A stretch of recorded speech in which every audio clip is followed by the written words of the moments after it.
आप सभी दर्शकों का स्वागत है हमारे इस बिहार स्वाभिमान आंदोलन के पेज पर। आज एक बहुत ही अनूठे विषय के साथ हम सब उपस्थित हैं। अरुण यह मधुमेह देश हमारा, जहां पहुंच अनजान क्षितिज को मिलता एक सहारा। भारत की उस पावन भूमि की हम बात करने वाले हैं। वैसी भूमि जहां से साहित्य, संस्कृति, अध्यात्म, ज्ञान, शिक्षा और न जाने अनेकानेक ऐसे गुणों को हम लोगों ने पूरे विश्व में ज्ञान का आलोक फैलाया है। हम ऐसी भूमि की आज बात करने वाले हैं। आज का विषय साहित्य, संस्कृति, अध्यात्म, भारतीयता की पहचान। और आज इस विषय पर हमारे साथ जुड़ रहे हैं हमारे वक्ता, जिनसे हम आपका परिचय करवाते हैं। हमारे पहले वक्ता हैं श्री राजेंद्र सिन्हा जी। आप एक प्रसिद्ध लब्ध प्रतिष्ठित कथाकार हैं। आपका स्वागत है हमारे इस कार्यक्रम में। हमारे दूसरे वक्ता हैं एक चिर प्रतिष्ठित युवा साहित्यकार, कथाकार और ऐसे ही नहीं कहे प्रखर वक्ता, जिनकी पहचान राष्ट्रीय स्तर पर की जाती है। हम स्वागत करते हैं डॉक्टर संजय पंकज जी का। आप मुजफ्फरपुर से हैं, आपका सादर अभिनंदन। हमारे तीसरे वक्ता हैं डॉक्टर अखिलेश कुमार शर्मा जी। आप हिंदी विभाग में प्रोफेसर हैं मिजोरम विश्वविद्यालय में। आपका भी स्वागत है इस कार्यक्रम में, सादर अभिनंदन। हमारे चौथे वक्ता विमल कुमार परिमल जी हैं, जो राजभाषा अधिकारी रहे हैं, सेंट्रल बैंक ऑफ इंडिया में सेवानिवृत्त हैं। उनका भी हमारे इस कार्यक्रम में स्वागत है। जैसा कि आज हमारा विषय है साहित्य, संस्कृति, अध्यात्म, भारतीयता की पहचान। हम जानते हैं कि हमारा साहित्य की जो हमारी विरासत है वो बहुत बड़ी है, बहुत व्यापक है। वेद, वेदांत, पुराण, ऐसे तमाम ऐतिहासिक ग्रंथ और वर्तमान समय में भी ऐसे बहुत सारी ग्रंथों की रचना हमारे पूर्वजों ने, हमारे प्रवर साहित्यकारों ने की है, जिसके लिए हम खुद को गौरवान्वित महसूस करते हैं। हम इस परिचर्चा में स्वागत करना चाहते हैं श्री राजेंद्र प्रसाद सिन्हा जी का। आप बताएं कि साहित्य की जो धरोहर है हमारे भारत की, जो हमारी एक महत्वपूर्ण पहचान बनाती है, भारत राष्ट्र के स्तर पर नहीं, पूरे विश्व के स्तर पर लोग जानते हैं कि भारत ने ही साहित्य, संस्कृति और ज्ञान का आलोक पूरे विश्व में फैलाया है। तो आप बताएं हमारे दर्शकों को कि साहित्य की जो ये विधा, साहित्य में भारत का कितना अवदान है और यह भारत की पहचान किस प्रकार बनाता है। धन्यवाद। धन्यवाद जी। मैं समझता हूँ कि मैं संस्कृति के ही दो महत्वपूर्ण तत्वों में साहित्य और अध्यात्म दोनों आ जाते हैं। जी। अध्यात्म और साहित्य दोनों संस्कृति के ही तत्व होते हैं। अब हम अगर अपनी संस्कृति को देखें तो जिस समय हमारी संस्कृति का जन्म आज से 5000 वर्ष पहले सिंधु घाटी के तट पर हुआ, उस समय से लेकर आज तक हमारी संस्कृति ही हमारी भारतीयता की पहचान बनी है। इसके कई रूप हुए जो विकसित होते चले, किंतु जन्म सबों का हो जाता है सिंधु घाटी की सभ्यता में ही। आइए एक बार हम वहां चलकर देखें कि हमारी संस्कृति का विकास कहाँ से होता है और कैसे जन्म लेता है। हम साहित्य के बारे में, हड़प्पा संस्कृति के साहित्य के बारे में बहुत कुछ नहीं कह सकते, क्योंकि उस समय की लिपि अभी तक नहीं पढ़ी गई है। किंतु खुदाई में जो कुछ प्राप्त हुआ उसमें हमने देखा कि उस समय मातृशक्ति की पूजा होती थी और देवियों की तस्वीर में, और यह स्पष्ट हुआ कि हमारी संस्कृति के आरंभिक चरण में, हमारी सभ्यता के आरंभिक चरण में हम देवी पूजा किया करते थे, मातृशक्ति की पूजा करते थे। और यहाँ से आज तक भारतीयता की पहचान नारी सम्मान को लेकर के होता है, मातृ पूजा को लेकर के होता है, मातृशक्ति की आराधना से होता है। अब आप जरा एक बार देखें कि साहित्य से कहाँ इसका संबंध होता है। साहित्य और अध्यात्म का इतना अन्योन्याश्रय संबंध है कि साहित्य ही अध्यात्म के चिंतन को भाषा देता है, किताब का रूप देता है या हम तक पहुंचाता है। साहित्य नहीं हो तो आध्यात्मिक चिंतन प्राग वैदिक काल की बातें बन करके रह जाती है। मनुस्मृति में कहा गया यत्र नारी पूज्यन्ते रमन्ते तत्र देवता। अब हमारी संस्कृति से सीधा जुड़ा इसका आ जाता है हमारे साहित्य का। कहा गया कि जहाँ नारी की पूजा होती है वहाँ देवता निवास करते हैं। और यह हमारे साहित्य ने कहा, यह हमारे चिंतक ने कहा। छायावाद काल में फिर हमारे जयशंकर प्रसाद कहते हैं, नारी तू केवल श्रद्धा हो, विश्वास रजत नक्षत्र में, पीयूष स्रोत ही बहा करो जीवन के सुंदर समतल में।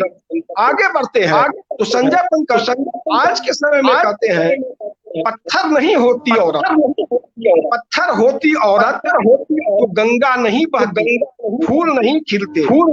मित्रों, हम एक बार इस पूरे की पूरी श्रृंखला को अगर देखें तो देखते हैं कि हमारे साहित्य से जो संस्कृति का निर्माण होता है वह मातृशक्ति की आराधना करता है, मातृशक्ति को सम्मान देने के लिए कहता है।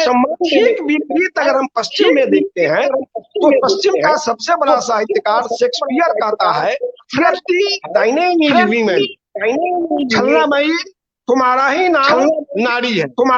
हमारी संस्कृति की पहचान हमारे साहित्य से हो रही है, हमारे चिंतन से हो रही है, हमारे धर्म से हो रही है, हमारे आध्यात्म से हो रही है।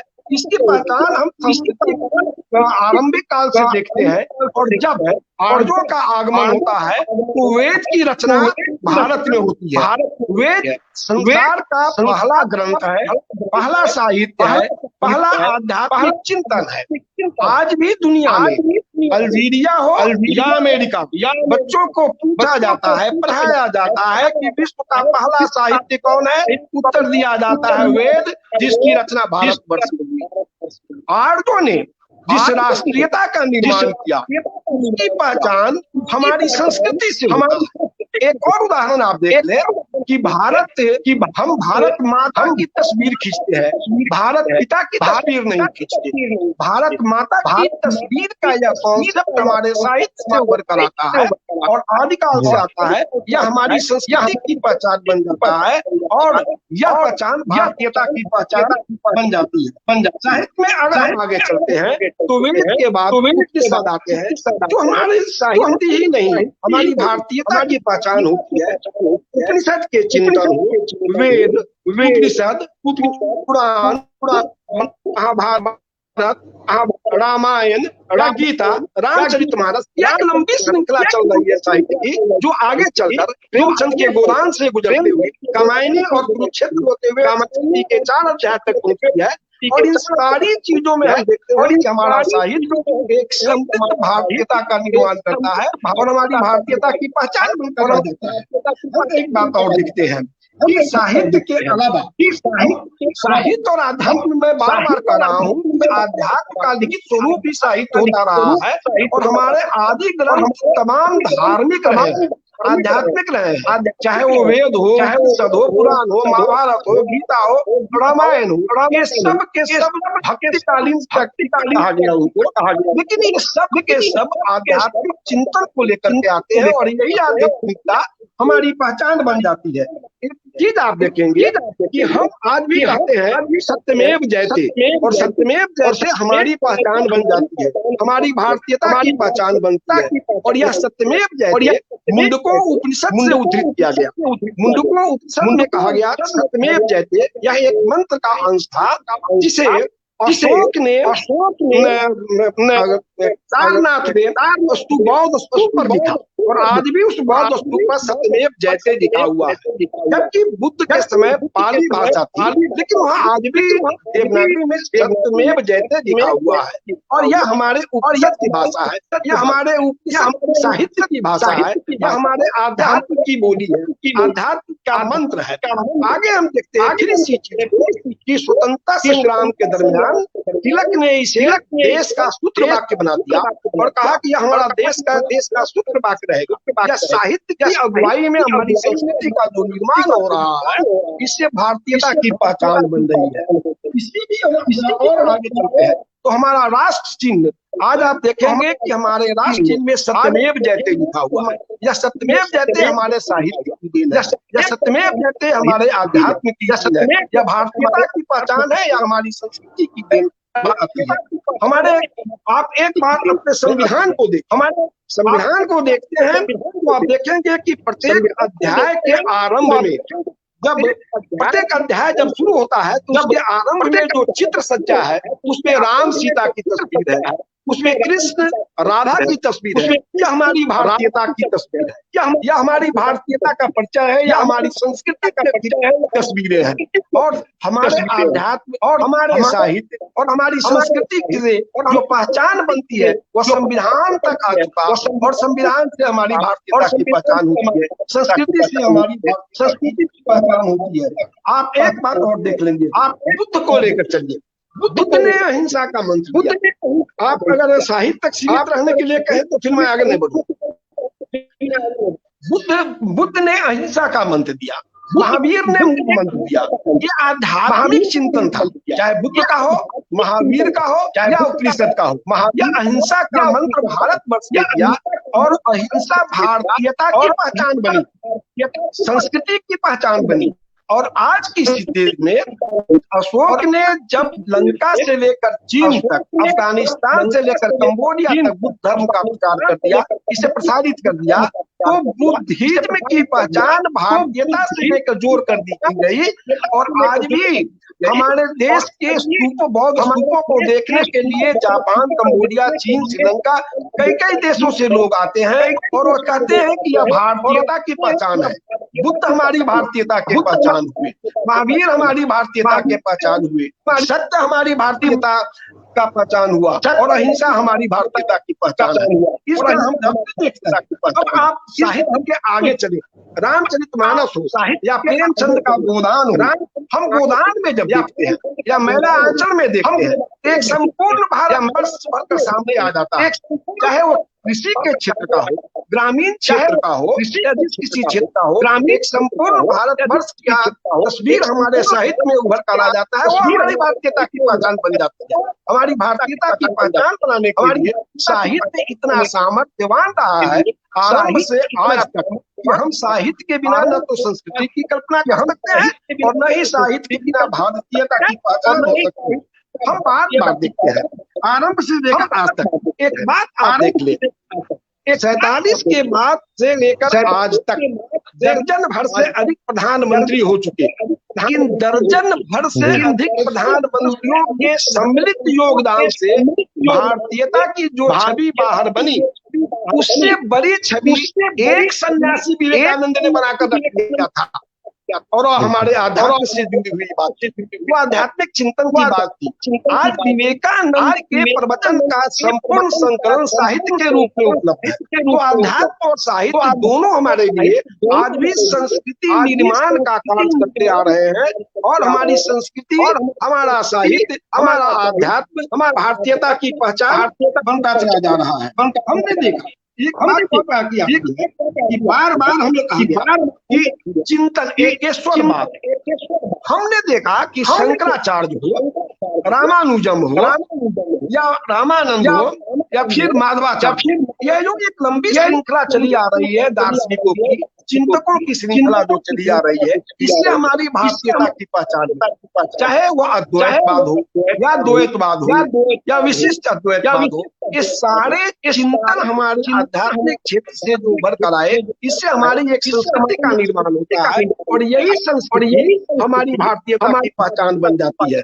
आप एक देखिए कि तमसो मा ज्योतिर्गमय, ये हमारे साहित्य में, ये हमारे उपनिषद का मंत्र है, और यह हमारी भारतीयता की पहचान।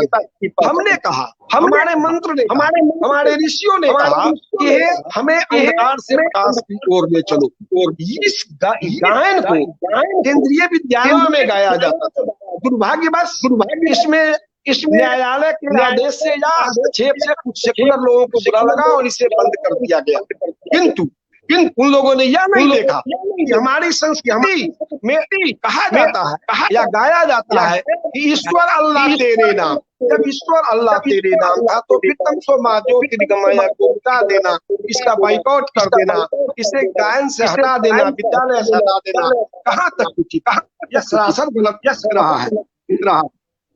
मित्रों, साहित्य में अगर आज के आज देखेंगे हमारा राष्ट्रगीत साहित्य है, हमारा राष्ट्रगान साहित्य है। हिमाद्री तुंग लिंग से प्रबुद्ध शुद्ध भारती साहित्य ने दिया, और तो और साहित्य ने जो सूत्रवाद दिए। हमारी सेना जब कूच करती है संग्राम में, तो जानते हैं हम, बहुत कम लोग वो भी कि सेना कूच करते समय जय घोष करती है, हर हर महादेव, जय दुर्गे, जय। और ये सारे शब्द कहीं न कहीं हमारे साहित्य से उभर कर आए थे, जो नारा के रूप में आए, ये मंत्र बन गए, ये पूजन विधि बन गए, और आज हम उन्हीं के अनुसार हमारी संस्कृति पनप रही है, बढ़ रही है, प्रभावित हो रही है, और इससे भारतीय की पहचान बारी जा रही है। धन्यवाद, धन्यवाद। बहुत बढ़िया अखिलेश जी जी, आपने बताया कि किस प्रकार से भारतीय संस्कृति विश्व की प्राचीन संस्कृतियों में से है, यही संस्कृति का प्रादुर्भाव हुआ, और साहित्य आवश्यक रूप से निश्चित ही संस्कृति को संपोषित करती है। अब मैं सीधे चलता हूँ, डॉक्टर अखिलेश कुमार शर्मा जी हमारे साथ जुड़ रहे हैं मिजोरम विश्वविद्यालय से। आपका स्वागत हमारे इस कार्यक्रम में। सर, हमारे दर्शक जानना चाहेंगे कि भारतीय संस्कृति, जिसका अपना एक गौरवशाली अतीत रहा है, हम जानते हैं कि संस्कृति की जननी भारत भूमि, और वर्तमान में भी हमारी जो पहचान है, हमारी जो संस्कृति है, उसको विश्व के अनेकानेक देश के लोग अपनाना चाहते हैं, भारतीय संस्कृति से जुड़ना चाहते हैं। लेकिन हमारे भारत के जो नई पीढ़ी है, नए जो हमारे नौनिहाल हैं, वो हमारी संस्कृति से कहीं ना कहीं उनका जुड़ाव कम होता चला जा रहा है। तो आप इसके ऊपर हमारे दर्शकों को बताएं कि जिससे हमारे भारत की पहचान है पूरे विश्व में, और आज अपनी उस संस्कृति के साथ हम ही जुड़ना नहीं चाहते, क्या कारण हो सकता है? नमस्कार प्रवीण जी, मेरी आवाज आप तक से आ रही है? जी, मुकम्मल आ रही है, बिल्कुल साफ। देखिए, आपका जो प्रश्न है, भारतीय संस्कृति को जहाँ में अच्छे से स्वीकारा जा रहा है, किया जा रहा है, लेकिन भारत में इसकी पूंछ थोड़ी कम हो गई है। तो संकेत में करना चाहता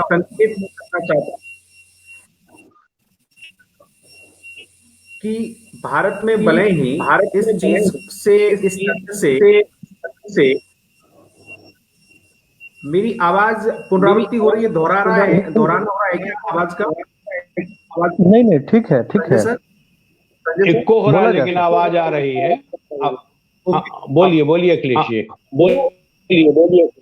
तो भारतीय संस्कृति में नई पीढ़ी के साथ जो बात है, नई पीढ़ी में तो में गैप आ गया है, समय का गैप से हमारी आधुनिक पीढ़ी और बड़ी पीढ़ी के बीच अधिकारों का जो गैप हुआ, संधि का जो गैप हुआ, अधिकारों का जरूरत भी मान सकता। उदाहरण के तौर पे एक उदाहरण आपके सामने देना चाहूंगा, और इससे फिर अपनी बात को आपके बीच में रखना चाहता हूँ।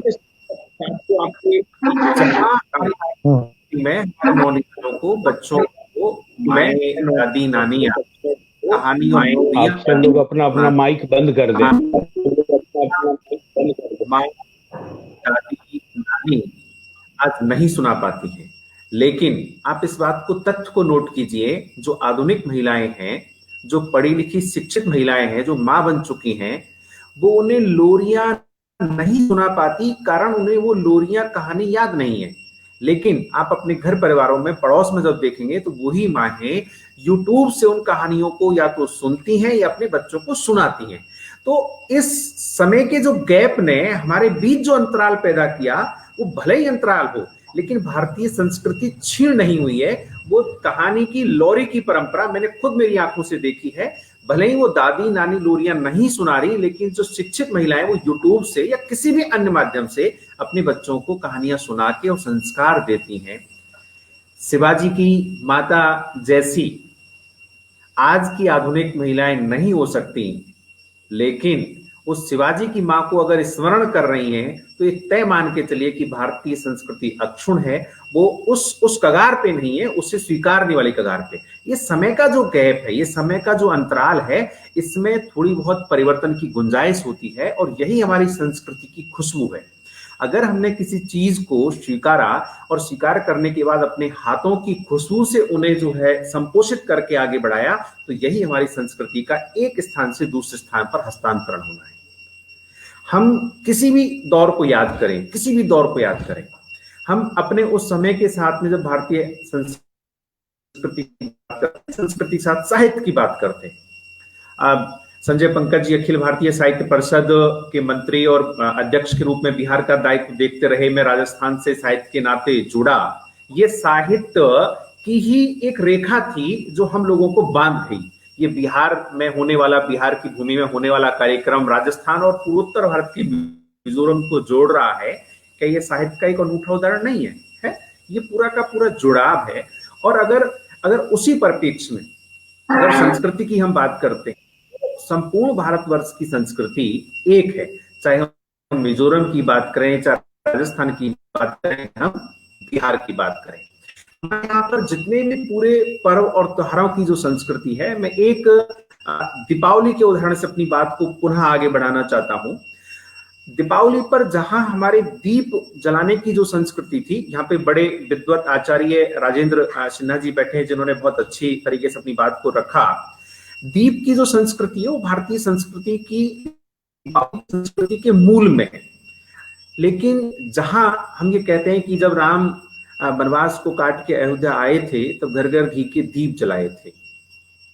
आज घर घर घी के दीप नहीं जलते हैं, घी के बाद में तेल के दीप जले, लेकिन आज उस दीप की परंपरा में हमारे पास लाइट के बल्ब, मोमबत्तियां जलने लगी हैं।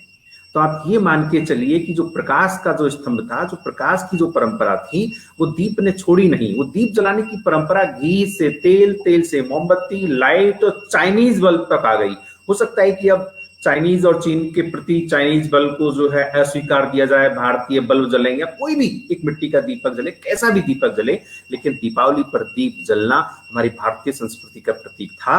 भले ही उसमें परिवर्तन हो गया, लेकिन वो मिटा नहीं है। क्षीण या अंतर होने की संभावना समय की एक दरकरार से, समय के गैप से हुआ है, लेकिन संस्कृति अक्षुण है, वो मिटेगी नहीं। चाहे वो एक दीप जले, चाहे लाइट के हजारों बल्ब जले, यह संस्कृति का प्राण है। यह संस्कृति जब तक जीवित है तब तक इस भारत देश को कुछ नहीं हो सकता। आप यह भी कह सकते हैं, जहां हमारी भारतीय संस्कृति में पहले हमारे घर के दरवाजे पर सुस्वागतम लिखा होता था, उसके बाद धीरे धीरे किस तरह से जो बदलाव हुए, उससे पहले हम उसके बाद और उस दौर को पूरे को याद करें तो फिर लिखा होता था अतिथि देवो भव। अतिथि देवो भव की जो परंपरा थी वह हमारे गांवों में जिंदा थी। हाँ, लेकिन आजकल उसमें जो परिवर्तन हुआ है, आजकल जो अतिथि, भारतीय संस्कृति की जो अतिथि देवो की जो परंपरा है, अतिथि का मतलब होता है अतिथि, जिसके आने की कोई तिथि नहीं हो। पहले आने वाला अतिथि घर पर सूचना देके नहीं आता था, लेकिन आज हमारी संस्कृति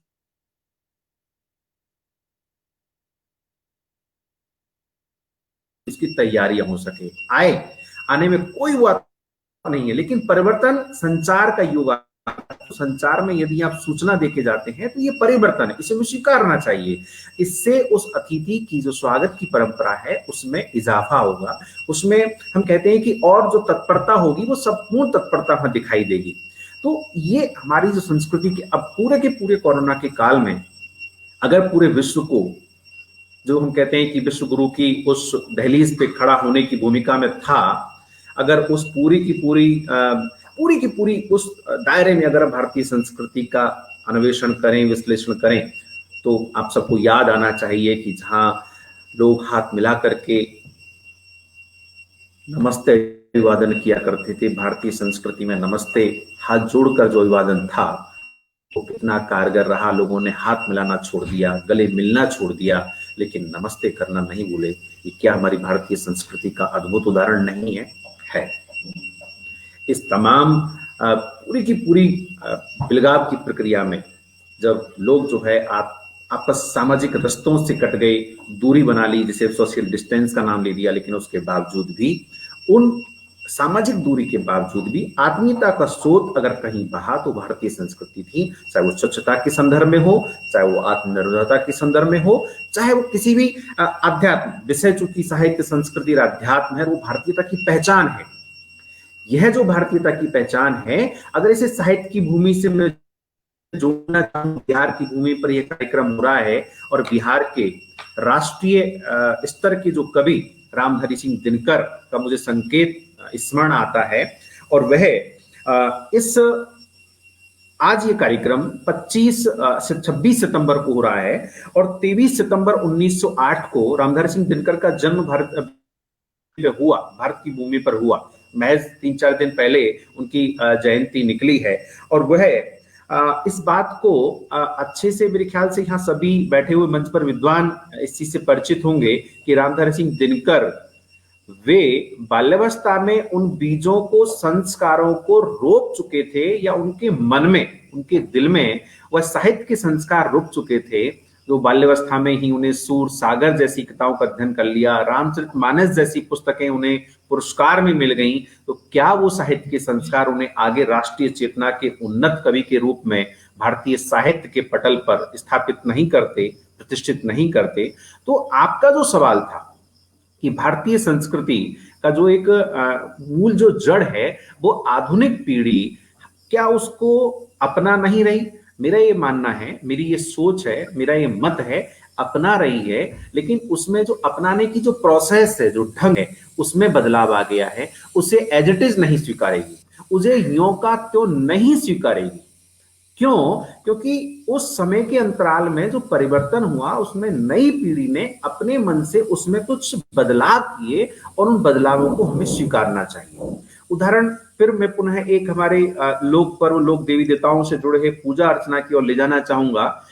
मुझे लगता है कि शीतला माता पूरे भारतवर्ष के कई अंचलों में विविध प्रकार से पूजी जाती है, जिसमें ठंडा भोजन बना करके उसकी परंपरा है। वह नई पीढ़ी, जहां हमारे पुराने समय में उस भारतीय संस्कृति के उस पहलू को जिस दृष्टि से देखा जाता था, उस नई पीढ़ी ने अपने हिसाब से उसको स्वीकार करना चालू कर दिया।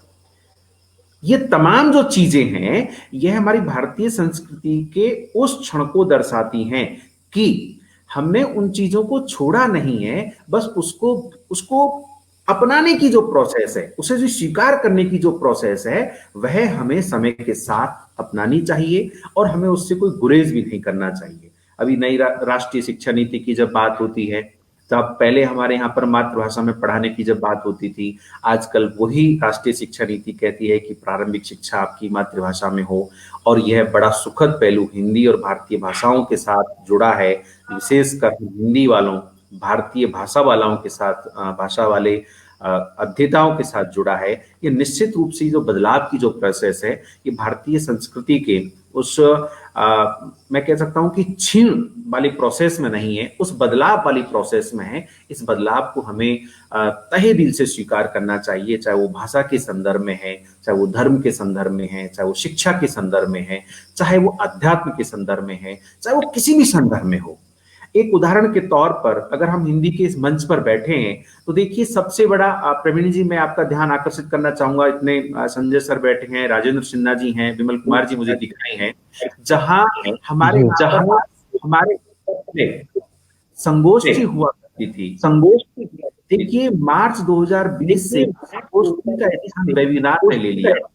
हम अगर इससे पहले अगर मिलते ऑनलाइन नहीं मिल पाते थे, लेकिन क्या इस कोरोना काल में हमें मंच प्रदान नहीं किया, ये ऑनलाइन मंच हमें प्रदान किया। और ये मान के चलिए, ये कोरोना काल की एक उपलब्धि में होगा कि सब लोग एक मंच पर, एक प्लेटफॉर्म पर हम आ गए, वो ऑनलाइन प्लेटफॉर्म पर आ गए और बिहार और मिजोरम और राजस्थान पूरा एक हो गया। ये क्या हमारे उस संस्कृति का हिस्सा नहीं होगा? ये होगा। ये नया एक हम कह सकते हैं उपलब्धि, ये हमारा एक नया आयाम यहाँ पर जुड़ेगा और इसे हमें स्वीकार करना पड़ेगा। मुझे लगता है कि आप हम इसे स्वीकार कर चुके हैं। हाँ, परिवर्तन के साथ में स्वीकार किया, अपनी जड़ों के साथ में स्वीकार किया। जड़ें नहीं मिटी हैं, जड़ों में जो पानी, खाद बीज तो देने की जो प्रोसेस है, उस प्रोसेस में जो बदलाव आया है, उस बदलाव को हमें स्वीकार करना चाहिए। अगर नई पीढ़ी अपनी भारतीय संस्कृति की उन जड़ों को किन्हीं अन्य तत्वों से संपोषित करना चाहती है, तो निश्चित रूप से ये आप जैसे बड़े विद्वत जनों का ये है आशीष चाहिए कि उस स्वीकारता को, उस परिवर्तन को पूर्ण हृदय से नहीं लेकिन जितने भी हृदय से हो स्वीकारना चाहिए। इससे जो चीजें हैं, जो नएपन की जो गुंजाइश है, जिसे हम बार बार नवाचार कहते हैं, इनोवेटिव तरीका कहते हैं, वो इनोवेटिव तरीका छूटना नहीं चाहिए। मोबाइल के संदर्भ में देख लीजिए, आप कंप्यूटर के संदर्भ में देख लीजिए, तमाम संदर्भों में देख लीजिए। मुझे बिहार की लेखिका मृदुला सिन्हा याद आती हैं। उनकी एक कहानी है एक दिए की दिवाली। मुझे लगता है कि सब मृदुला जी से परिचित होंगे। उन्होंने कहानी लिखी एक दिए की दिवाली, और उस एक दिए की दिवाली में देखिए वह उनकी कहानी है, उनके समय की कहानी है। उसमें एक गरीब उस पालक है, जहां अमीर घरों में होने वाली दिवाली जहां दियों को देखता है, उसके घर में वो दीपक नहीं है, लेकिन वो एक दीपक के माध्यम से अगर अगर आनंद से मनाता है तो वह उसकी दीपावली पद्धति को जोड़ता है, वह हमारे संस्कृति के तत्वों को जोड़ता है, पर्वों को जोड़ता है, त्योहारों को जोड़ता है। यह विश्वास, यह इस मंच पर यदि 5 लोग बैठे, 5 और 5 लोगों में भी भारतीय संस्कृति का वो तत्व जिंदा है, जीवंत अगर वो तत्व है कि हमने उस चीज को अपनाना नहीं छोड़ा, उसका तरीका बदल गया है, उसका ढंग बदल गया है, तो मेरे मन में, तो मेरे विश्वास कि हम उस भारतीय संस्कृति, हम उससे विलग नहीं हो रहे हैं, हो रहे हैं।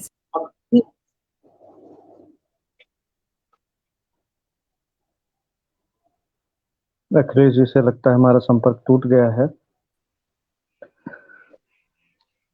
उस समय को ध्यान में रखते हुए एषः नीचः पड़ो वेति गणना लघु चेतसाम उदार चरिता नाम तो वसुधैव कुटुंबकम। जैसा हम जानते हैं कि भारतीय संस्कृति का विस्तार एक वट वृक्ष के जैसा है और ये निरंतर इसका फैलाव होता चला जा रहा है। भले ही एक कालक्रम में मैकाले ने भारतीय संस्कृति को खंडित विखंडित करने की साजिश रची, लेकिन इसके बावजूद भी हमारी संस्कृति आज भी अपने जगह पे तटस्थ है और अक्षुण्ण है। इसके लिए भी हम सभी अपने आप को गौरवान्वित महसूस करते हैं। अब हमारे दर्शक श्री विमल कुमार परिमल जी हमारे साथ जुड़ रहे हैं। आप राजभाषा अधिकारी रहे हैं सर। भारतीय संस्कृति जहां वसुधैव कुटुंबकम की हम बात करते हैं, जहां विश्व बंधुत्व की का मैसेज एक जो है संवाद पूरे विश्व तक पहुंचता है, भारतीय संस्कृति की जड़ इतनी मजबूत है कि कोई भी कालक्रम, चाहे वो आप कहें कि आक्रमणकारी या बहुत सारे जो हमारे देश में आतताई भारतीय संस्कृति को खंडित विखंडित करने की बहुत कोशिश उन्होंने की, पुरजोर कोशिश की, इसके बावजूद भी हमारी संस्कृति की जो जड़ है वो अपने जगह पे स्थिर है, तटस्थ है। तो आखिर इस संस्कृति की ऐसी क्या खूबी है, कौन सी ऐसी बात है कि भारतीय संस्कृति को चाहे लाख कोशिश की जाए, इसको आतताइयों ने इसका कुछ नहीं बिगाड़ सका? तो क्या इसकी मजबूती का क्या कारण है, आप हमारे दर्शकों को बताएं। विमल जी हेलो जी, आवाज पहुंच रही है? बिल्कुल बिल्कुल पहुंच रही है, आप बोलिए। मेरी आवाज पहुंच रही है? हाँ हाँ पहुंच रही है। जहां तक मेरी आवाज आ रही है, नमस्कार। मैं अपनी बात बृहत विष्णु पुराण से शुरू करना चाहूंगा, उसके 2 श्लोकों से। उत्तरं यत् समुद्रस्य हिमाद्रस्य चैव दक्षिणं वर्षं भारती यत् संतति। यानी जो समुद्र से उत्तर और हिमालय और दक्षिण में अवस्थित है, उस वर्ष का नाम, उस देश का नाम भारत है, और भारत पैदा लेने वाले भारतीय। दूसरा एक श्लोक है विष्णु पुराण से, जायन्ति देवा किलकितानि अन्यास्तुते भारत भूमि भागे स्वर्गा अपवर्गा स्वर्ग भूते भवन्ति भूयः। यानी यह जो भारत की जो भूमि है, भूता लोग गीत गाते हैं, भारत की भूमि है, यह स्वर्ग और मोक्ष की, और यहाँ पैदा होने वाले लोग देवता से भी ज्यादा उत्तम है, धन्य। यह विष्णु पुराण के माध्यम से जहाँ पहले श्लोक में भारत का भौगोलिक परिचय मिलता है, वहीं इसके दूसरे श्लोक में भारत का सांस्कृतिक परिचय मिलता है। जैसा कि हम जानते हैं, जैसा कि हमारे पास जो बृहत साहित्य है, उसमें विष्णु पुराण लघुतम अंश है, क्योंकि हमारे पास वेद है, शास्त्र है, उपनिषद है, पुराण है, गीता है, महाभारत है, वाल्मीकि है, रामचरितमानस है और ऐसे लाखों हमारी स्मृतियां हैं, संहिताएं हैं। हमारी संस्कृति इन्हीं साहित्य में सुरक्षित है और हमारी संस्कृति हमारी आध्यात्मिक चेतना को संपुष्ट करती है। एक मैं छोटा सा उदाहरण आपके सामने रखना चाहूंगा, बल्कि एक आपसे साझा करना चाहूंगा कि जब यूनान का सिकंदर विश्व विजय के लिए निकला,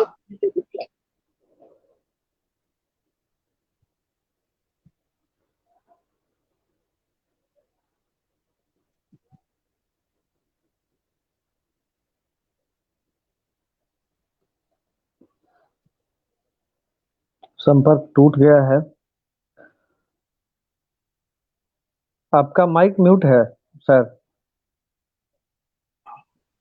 विमल बाबू प्रकट होइए, हम आह्वान कर रहे हैं आपका। आ गए देखिए, स्मरण किया। हाँ, मैं सुना रहा था कि जब सिकंदर यूनान से विश्व विजय के लिए निकलता है तो सिकंदर के गुरु अरस्तु कुछ आग्रह करते हैं सिकंदर से कि अगर तुम भारत पहुंचना तो वहां से गीता, गंगाजल और गुरु और व्यवस्था करके यह गीता जो साहित्य का प्रतीक है, यह गंगाजल जो संस्कृति का प्रतीक है, और गुरु जो अध्यात्म का। उस जमाने में ईसा से सदियों पूर्व भारत की पहचान पूरे विश्व में तो उसकी जड़ में भारत का साहित्य, भारत की संस्कृति और भारत का आध्यात्म था। बाद के दिनों में समय परिवर्तन के साथ कुछ दिशा भ्रम हुआ। भारत बाद में स्वतंत्र हुआ और स्वतंत्रता में जो सबसे बड़ी दुर्गति बात हुई वह कि हमारी भाषा और हमारी संस्कृति के साथ ज्यादा अत्याचार हुआ और भाषा के माध्यम से ही संस्कृति से हम ही को भारतीय को अपनी संस्कृति से दूर करने का प्रयास किया गया। हम ही भूल गए कि हमारी संस्कृति क्या है और चीज को 1892 में स्वामी विवेकानंद हमारे किसी वक्ता ने चर्चा की है कि इसी संस्कृति को भारत विश्व के बीच में पुनर्स्थापित यह संस्कृति सबसे पुरानी संस्कृति और विश्व की भारत की संस्कृति आवश्यक जगह हम लगे जगाने विश्व इस भाव के साथ यह हुआ था। अब देखिए क्या क्या हमारी खूबी, अब हमारी संस्कृति, हम राम को, कृष्ण को, शिव को भगवान मानते हैं। यह भारत की भूमि है, जहाँ परम सत्ता यह ब्रह्मांड नियंता अपने किसी दूत को नहीं भेजता है, अपने किसी पैगंबर को नहीं भेजता है।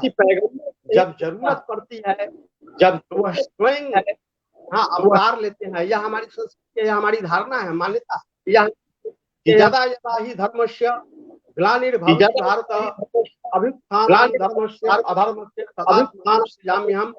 एक दर्शन है, उस दर्शन को आप दूसरे रूप में भी ले सकते हैं, जिसको आधुनिक ने कहा कि हर विषय का पूर्ण कायाकल्प जब कभी भी भारी दुर्व्यवस्था होती है, अधान बढ़ने का मतलब भारी दुर्व्यवस्था होती है, तो उस दुर्व्यवस्था के बीच से इस व्यवस्था का जन्म होता है, या एक दर्शन है जो हम अपने साहित्य के माध्यम से और संस्कृति के माध्यम से जानते हैं, जिसका आज भी उसकी उपयोगिता उतनी ही। दूसरी बात हम कहना चाह रहे हैं कि यह भारत है जहाँ कल्पना की जाती है मोक्ष की, जहाँ कल्पना की जाती है स्वर्ग, और यह जो लंबी जो परंपरा हमारी है, उसमें इस स्वर्ग की कल्पना और मोक्ष की कल्पना का भी मतलब है। मतलब यह कि हम केवल जीवन की बात नहीं करते हैं, हम जीवन के बाद की बात करते हैं, जीवन के साथ भी और जीवन के बाद भी। यह हमारी संस्कृति, और इस संस्कृति का सबसे ज्यादा फायदा अभी शायद संचालक महोदय एक सवाल उठाए थे, आधुनिक काल में अपनी संस्कृति से विमुख हो रहे हैं। मैं इस बात को फिर से यहाँ रखना चाहूंगा कि आधुनिक काल में विमुख हुए, उसके पीछे भूमंडलीकरण, उसके पीछे पाश्चात्य जो सभ्यता का प्रभाव है।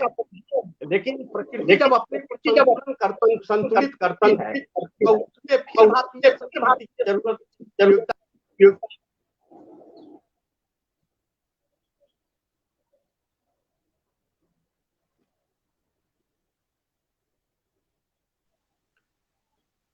आइए प्रभु पधारिए, पधारिए पधारिए। भय प्रकट कृपाला दीन दयाला। साहित्य के माध्यम से हम कहाँ गए? इसी लोक में आइए प्रभु, इसी लोक में आइए प्रभु।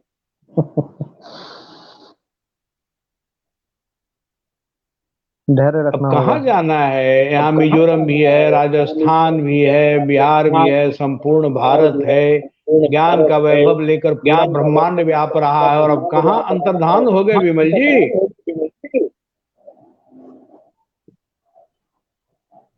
ये नई तकनीक आती जाती रहेगी, मनुष्य की यात्रा चलती रहेगी। प्रवीण जी आगे बढ़े, विमल जी आएंगे तो फिर अपनी अधूरी बातों को पूरा करेंगे। इनको एक लैपटॉप आप खरीद दे। ठीक है। अब साहित्य संस्कृति का ही एक भाग है, जैसा कि श्री राजेंद्र सिन्हा सर ने कहा था प्रारंभ में ही। तो साहित्य और संस्कृति की हमने बात कर ली है। अध्यात्म की हम बात करना चाहते हैं, और अध्यात्म में डॉक्टर संजय पंकज जी की अपनी महती रुचि ही नहीं रही है, किंतु इन्होंने अध्यात्म को अपने जीवन में उतारा भी है। बहुत दिनों तक ये प्रवास में रहे हैं, जहां आध्यात्मिक चिंतन में इनका समय गुजरा है। तो हम आपसे जानना चाहते हैं हमारे दर्शक कि अध्यात्म, भारतीय अध्यात्म, योग की अगर हम बात कर लें उसके साथ, तो आज भारतीय अध्यात्म और योग विश्व के पटल पर, विश्व के तमाम देश के जो नागरिक हैं, जो शांति के लिए भारत का रुख करते हैं, भारतीय अध्यात्म को अपनाना चाहते हैं, भारतीय अध्यात्म की क्या कौन सी खूबियां हैं? ऐसा क्या है भारतीय अध्यात्म का जो इस तरह से विश्वव्यापी या विश्व के स्तर पर इसकी एक अलग पहचान है और भारतीयता की एक पहचान को इंगित करता है? तो अध्यात्म के विषय में हमारे दर्शकों को आप बताएं। सिया राम मैं सब जग जानी, करहूं प्रणाम जोरी जुग पानी। सब लोगों का अभिनंदन करते हुए प्रत्यक्ष जो हमारे सामने है बिहार स्वाभिमान आंदोलन के इस पटल पर श्रेष्ठ कथाकार बड़े भाई श्री राजेंद्र सिन्हा जी, बड़े भाई श्री राजेंद्र जी संचालन कर रहे सुकंठ कवि गीतकार श्री प्रवीण मिश्र जी, श्री प्रवीण और अभी थे, लेकिन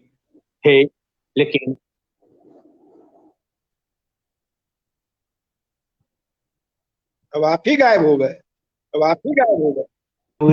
डॉक्टर अखिलेश जी आ गए हैं। अखिलेश है ना, उनको केवल एक ही जगह ना, यहाँ वहां जहां तहां मत पूछो, कहाँ सर्वत्र उनकी व्याप्ति है। और राजस्थान से लेकर ध्यान हो गए। अखिलेश जी आ गए। एक बड़े ही विशिष्ट सुसंस्कृत और अपने श्रेष्ठ गुरु के संरक्षण में अपने संस्कार ज्ञान को विकसित करते हुए आज मिजोरम में रहकर भी भारतीयता, हिंदी भाषा और साहित्य को गौरवान्वित कर रहे हैं। ऐसे अखिलेश जी को, अत्यंत प्रिय अखिलेश शर्मा जी को इस पटल पर उपलब्ध करके हम गौरवान्वित हैं। और यह भारत भूमि ही है जो प्रत्यक्ष अप्रत्यक्ष समस्त सत्ताओं का ध्यान करती है। तो अभी कभी प्रत्यक्ष थे, अभी अप्रत्यक्ष हो गए हैं विमल जी, तो उन्हें हम अलौकिक मांगते हुए, इस लोक में नहीं है, अलौकिक मांगते हुए उनका भी स्मरण करते हैं। और कहीं नेपथ्य में हैं बिहार स्वाभिमान आंदोलन के संचालक अमित कुमार जी, युवा हैं, प्रेरक व्यक्तित्व हैं और लगातार काम करते रहते हैं। प्रवीण जी जिस कुशलता के साथ संचालन कर रहे हैं और पटल पर आते आते श्रेष्ठ वक्ता, श्रेष्ठ कथाकार भाई राजेंद्र सिन्हा जी को उन्होंने प्रकट किया, प्रस्तुत किया। भाई राजेंद्र सिन्हा जी ने विस्तार से समय, चाहे जो भी मिला उन्हें, जितना भी समय उन्होंने लिया, लेकिन विस्तार से वेद से लेकर विवेकानंद तक और इसी बीच में आदि शंकराचार्य, साहित्य, संस्कृति और अध्यात्म तीनों को एकीकृत करके एक तरह से महासमुद्र को बूंद के रूप में यहां प्रकट उन्होंने कर दिया। लेकिन अस्पष्ट उनका वक्तव्य, मैं एक शेर से शुरुआत करना चाहता हूं। उनके बाद फिर डॉक्टर अखिलेश शर्मा जी ने जो प्रश्न पूछा, जो जिज्ञासा प्रकट की प्रवीण जी ने, उन जिज्ञासाओं का, उन प्रश्नों का समाधान बहुत ही सहजता के साथ अखिलेश शर्मा जी ने किया। विमल जी ने भी वेद, उपनिषद, पुराण, अपनी देव भाषा संस्कृत के माध्यम से अधुनातन संदर्भ में भी कहीं ना कहीं से क्षोभ प्रकट करते हुए भी अपनी बात उन्होंने रखी। लेकिन उन्होंने बहुत ही अच्छे ढंग से बताया कि जब यहाँ सिकंदर विश्व विजय का स्वप्न लेकर भारत आ रहा था, तब उसके योग्य गुरु ने रोका भी था कि भारत को जीतना संभव नहीं है, लेकिन तुम्हारी जिद है, तुम जा ही रहे हो अहंकार में, तुम जा ही रहे हो पुरुषार्थ में, तुम जा ही रहे हो यौवन के उन्माद में, तुम जा ही रहे हो अंध सत्ताधीश के दंभ को लिए हुए, तो वह भारत है। अगर भारत को जीत कर लौटोगे तो मेरे लिए इन 3 चीजों को लाना, बहुत सांकेतिक रूप से कहा था और संकेत दे दिया था कि भारत साहित्य, संस्कृति, अध्यात्म का वैभवशाली देश है। हम बहुत आसानी से कह रहे हैं, संसार के अनेक ऐसे देश जो सभ्यता और संस्कृति की पराकाष्ठा पर पहुंचे थे, आज कहीं नहीं है। यूनान, मिस्र और रोमा सब मिट गए जहां से, कुछ बात है कि हस्ती मिटती नहीं हमारी। ये हमारी हस्ती क्या है? हमारा भौगोलिक क्षेत्र छोटा पड़ता चला जा रहा है। कभी आर्यावर्त का विस्तार कितना था, फिर भारत खंडित हुआ, पाकिस्तान के रूप में भारत निकल गया। लेकिन यह जो भारत है, हम इसके इतिहास को देखें तो लगातार परतंत्र ही रहा हमारा देश। शक आए, हून आए, मुगल आए, अंग्रेज आए, सब आए, सबने इस देश पर शासन किया, लेकिन यह देश योग का देश है और आज योग की मान्यता अंतर्राष्ट्रीय स्तर पर है। हम जोड़ने में विश्वास करते हैं। योग साहित्य भी है, संस्कृति भी है, अध्यात्म भी है। हम केवल देह के स्तर पर बात नहीं करते हैं, हम मन की भी बात करते हैं, उससे ऊपर हृदय की भी बात करते हैं, चित्त की भी बात करते हैं, बुद्धि की भी बात करते हैं। और संसार में एकमात्र देश भारत है जो आत्मा, प्राण और चेतना की बात करता है।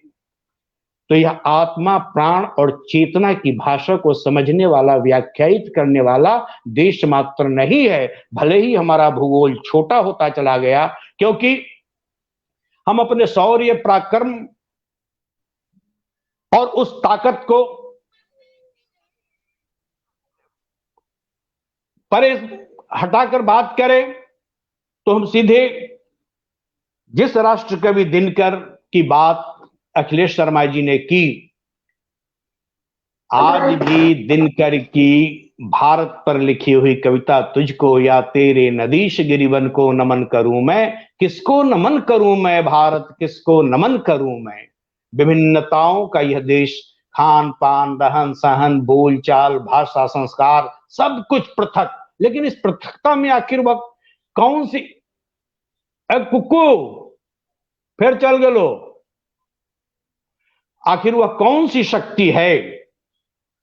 उन्होंने उस शक्ति को उद्धृत करते हुए, चेतना को, आत्मा को उद्धृत करते हुए दिनकर ने इतनी अच्छी परिभाषा की। यह वही परिभाषा है जो योद्धा सन्यासी विश्व वंद्य विजेता युवा शौर्य पराक्रम और भारतीयता के पूर्ण व्याख्याकार स्वामी विवेकानंद ने विश्व धर्म संसद में शिकागो में किया था। वही भारत है। भारत नहीं यह स्थान का वाचक, गुण विशेष नर का है, किसी एक देश का नहीं, शील यह भूमंडल भर का है। जहां कहीं एकता अखंडित, जहां प्रेम का स्वर है, देश देश में वहां खरा भारत जीवित भास्वर है। तो यह आलोक का देश है, यह आत्मा को जानने वाला देश है। अब तो इसी देश से योग विज्ञान है, कला है, साहित्य है, स्वास्थ्य है, चैतन्य है, संस्कृति है।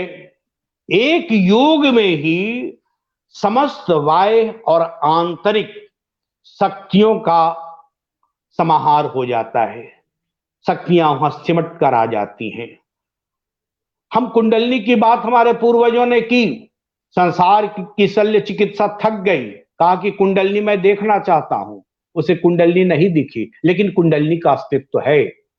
हम जब अवतार की बात करते हैं, जब हम ईश्वर की बात करते हैं, तो संसार के सारे लोग चौंक जाते हैं। स्वामी विवेकानंद अपने विदेश प्रवास में एक बार इंग्लैंड में थे, तो उनके एक परम भक्त जो उनके व्यक्तित्व से प्रभावित थे, उनके वक्तृत्व से प्रभावित थे, उन्होंने कहा कि स्वामी जी, आप इतने प्रगतिशील होने के बावजूद आपके देश में मूर्ति पूजा होती है, आप मूर्ति पूजा का क्यों नहीं विरोध करते हैं।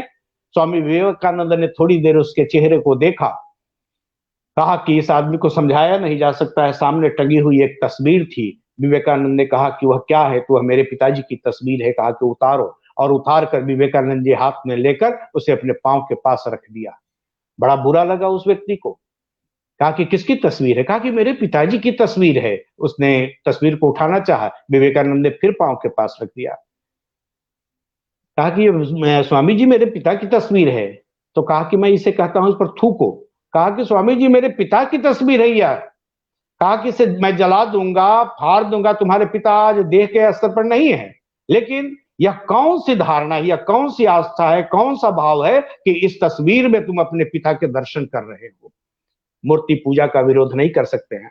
मूर्ति पूजा में जो आस्था है, जो दृढ़ता है, और समय समय पर जड़ से भी चैतन्य शक्ति का प्राकट्य भारतवर्ष में हुआ है, यह उदाहरण है। तो यह केवल आध्यात्मिक शक्तियों की पराकाष्ठा पर पहुंचकर उपलब्ध करने वाला, देव दर्शन करने वाला, प्रकृति से संवाद करने वाला देश मात्र नहीं है, बल्कि फूलों की, चिड़ियों की, पत्तियों की, कांटों की, अर्थात एक एक कण की भाषा को समझने वाला देश है।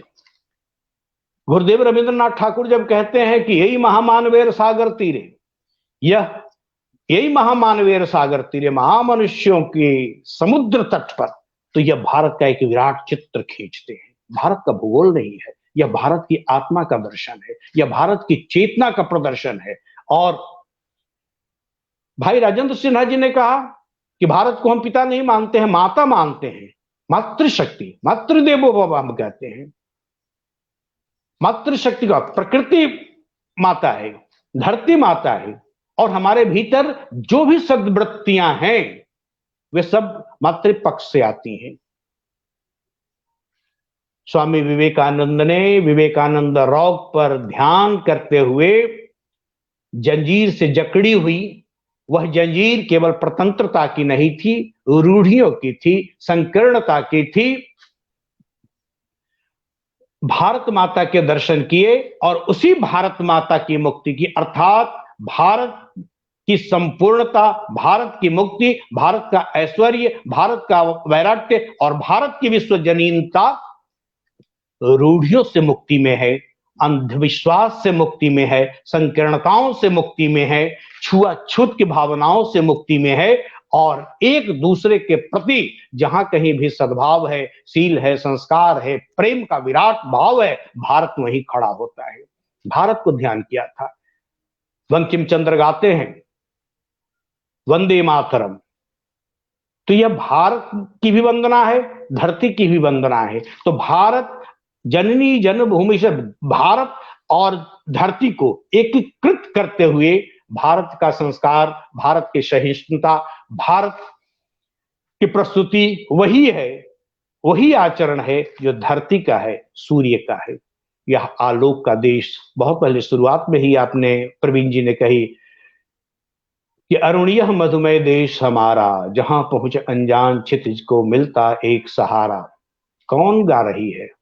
वह गा रही है, वह भले ही जयशंकर प्रसाद ने लिखा, लेकिन गा रही है सेल्यूकस की बेटी कार्नेलिया, जो यहाँ अपने पिता के साथ, सिकंदर के साथ अभियान में आई थी, और आते आते भारत भूमि में इतना रम गई, यहाँ के लोगों का आचरण देखा, उनकी आत्मीयता देखी, उनका प्यार देखा, स्नेह देखा, प्राकृतिक विविधताओं में भी, सांस्कृतिक विविधताओं में भी एकीकृत का जो एक बिंदु है, उस बिंदु का उसने स्वाद चखा, और तब वह गाती है अरुणियः मधुमय देश हमारा। इस देश को उसने, यूनान की बेटी इस देश को अपना मानने लगी।